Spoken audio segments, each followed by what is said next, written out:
आज हम करेंगे क्लास 12th का फर्स्ट चैप्टर का पार्ट नंबर 2 जो है nature of management as science art and profession. सबसे पहले हमारा है नेचर ऑफ मैनेजमेंट। मैनेजमेंट है as science art and profession.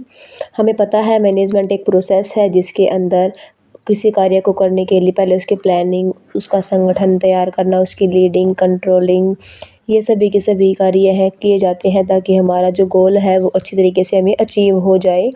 There has been much debate over whether management is a science, an art or a profession। यहाँ पर बहुत सारी अलग अलग राय हैं, सभी की अलग अलग बहस हुई है कि मैनेजमेंट है एक साइंस है, आर्ट है या फिर एक प्रोफेशन है। In reality management combines element of all three. जो मैनेजमेंट है सच वास्तव में वो इन तीनों का ही जोड़ है।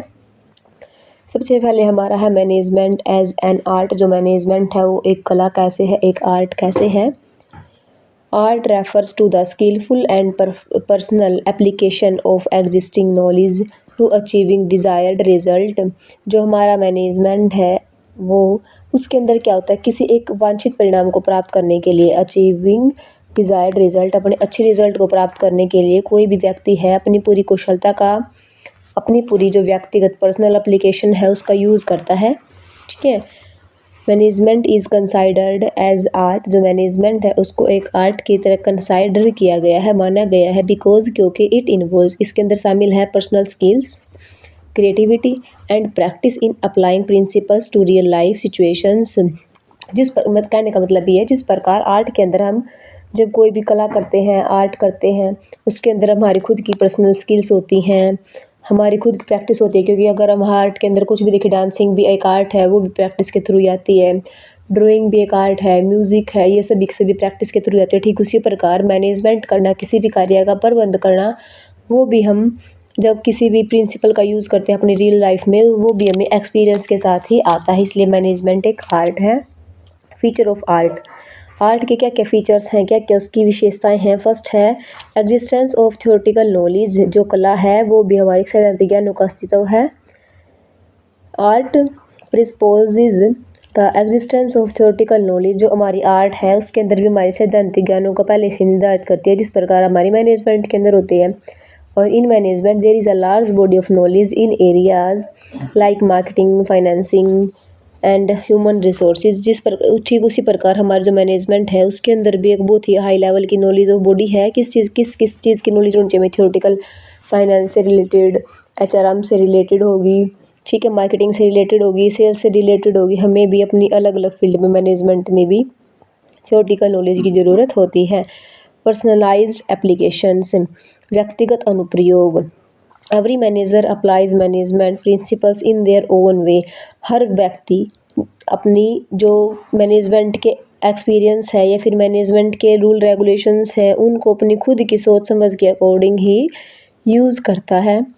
Based on practice and creativity like an art, any art. जिस प्रकार कला है वो प्रैक्टिस के ऊपर, क्रिएटिविटी, रचनात्मकता के ऊपर डिपेंड होती है, ठीक उसी प्रकार मैनेजमेंट भी हमारा रेगुलर प्रैक्टिस से और क्रिएटिविटी से ही या फिर हमारी जो नॉलेज है उससे ही बनता है, वही इसका बेस होता है।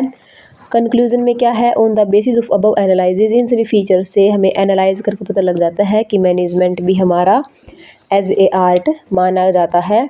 ठीक है। इसके बाद हमारा आता है मैनेजमेंट, हमारा है मैनेजमेंट एज साइंस। जो मैनेजमेंट है, प्रबंध है, वो हमारा विज्ञान भी है। विज्ञान कैसे है, science is a systematic body of knowledge. जो हमारा विज्ञान है वो एक सिस्टमेटिक सैद्धांतिक ज्ञानों के ऊपर बेस है। Science is a systematic body of knowledge based on principles, experimentations and universal validity. जो साइंस है हमारी एक सिस्टमेटिक बॉडी है, सैद्धांत, जो कुछ प्रिंसिपल्स पर, कुछ एक्सपेरिमेंट्स पर और कुछ वैलिड, जो हमारी वैलिड सार्वभौमिक वैलिडिटीज़ है उसके ऊपर निर्धारित होती है। Management is considered a science. जो मैनेजमेंट है उसे एक साइंस कहा गया है बिकॉज क्योंकि it is based on certain principles developed through observations and experiments. जो मैनेजमेंट है उसको भी साइंस इसलिए कहा गया है क्योंकि हमारी मैनेजमेंट के अंदर भी कुछ रूल्स, रेगुलेशंस, प्रिंसिपल्स होते हैं जो डेवलप किए गए हैं ऑब्जर्वेशंस के द्वारा और एक्सपेरिमेंट्स के द्वारा। उसके बाद हमारे हैं फीचर्स ऑफ साइंस। जो हमारा विज्ञान है उसके क्या क्या फीचर्स हैं। फर्स्ट है systemised body of knowledge. Systemise body of knowledge का मतलब क्या है, जो हमारे विज्ञान है वो हमारे उसके अंदर कुछ व्यवस्थित ज्ञान का एक अच्छा ढांचा है, अच्छा सिस्टमेटिक ढांचा है। Science is based on causes and effect relationship, जो साइंस है वो कारण और परिणाम के ऊपर के रिलेशनशिप के ऊपर विश्वास करती है या उसके ऊपर आधारित है। Similarly management has its own principles and theories for better understanding, जो प्रबंध है उसके ऊपर प्रबंध में खुद की उसकी सिद्धांत और थ्योरीज होती हैं जो अच्छी अंडरस्टैंडिंग के लिए ज़रूरी होती हैं।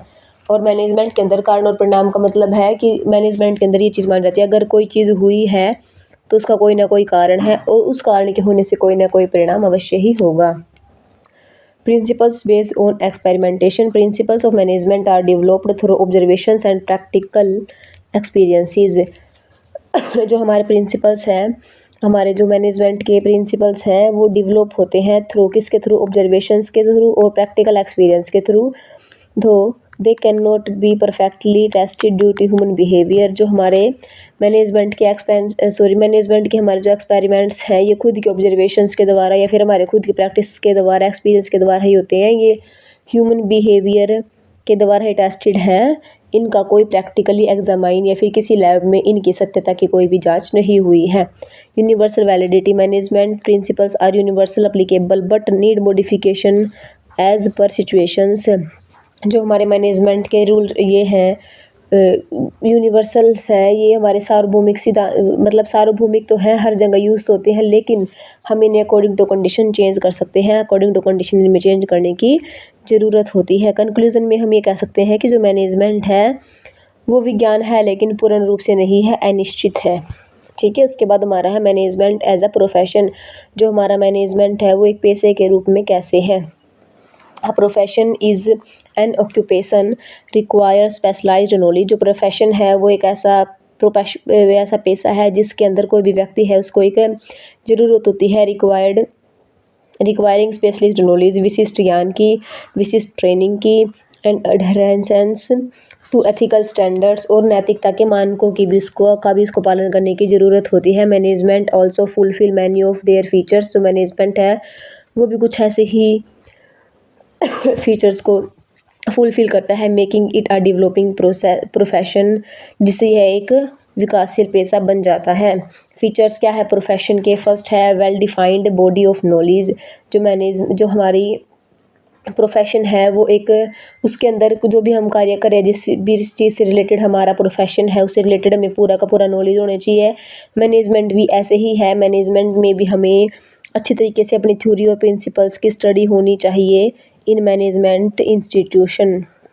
उसके बाद हमारा रिस्ट्रिक्टेड एंट्री, प्रोफेशंस के अंदर हमारी एंट्री बैन होती है। अगर हमें कोई भी प्रोफेशन के अंदर जा रहे हैं तो हमें पहले उसके बारे में फुल नॉलेज होनी चाहिए, फुल हमारे पास उसकी क्वालिफिकेशन डिग्री वगैरह होनी चाहिए। ठीक है, सिमिलरली इसी प्रकार मैनेजमेंट के अंदर भी हमारी पोस्ट है प्रेफर कर दी जाती है कैंडिडेट्स को और मैनेजमेंट की डिग्री के साथ। जैसे एमबीए हो गया मैनेजमेंट कि मैनेजमेंट से हो गया, एमबीए हो गया, जैसे मैनेजमेंट का एमबीए हो गया, सेल्स से एमबीए कर लिया, मार्केटिंग एमबीए कर लिया, ये वाली प्रोफेशन की डिग्रियाँ होती हैं। उसके बाद हमारा नेक्स्ट है इसकी ही फीचर्स का है professional association. Like other professions have association, managers also have bodies like AIMA।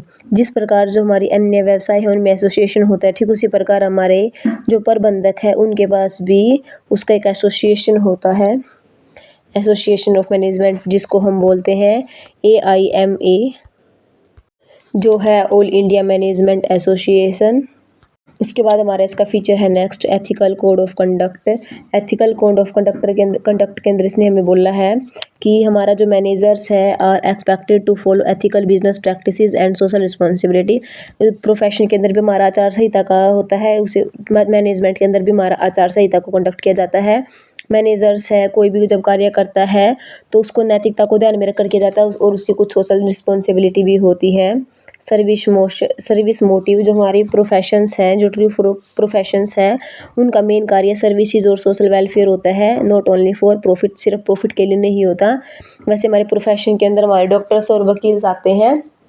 उसके बाद इसके कंक्लूजन में इसने बताया है management is now being recognised as a profession though it is not full fledged one yet. जो मैनेजमेंट है उसको इसने बताया है ये हमारा मैनेजमेंट है, प्रोफेशन है, लेकिन पूर्ण रूप से नहीं है। अभी तक पूर्ण रूप से हमारा मैनेजमेंट नहीं बन पाया है, थोड़ा बहुत है, कुछ 1%। उसके बाद है ओवरऑल कंक्लूजन के अंदर इसने बोला है management at the characteristics of both science and art while it uses systematic knowledge as science. Its successful application depend on personal skills is art. It is evolving as a profession as it develop ethical standards and formal education system. Overall conclusion ये निकलता है management है वो art भी है, science भी है और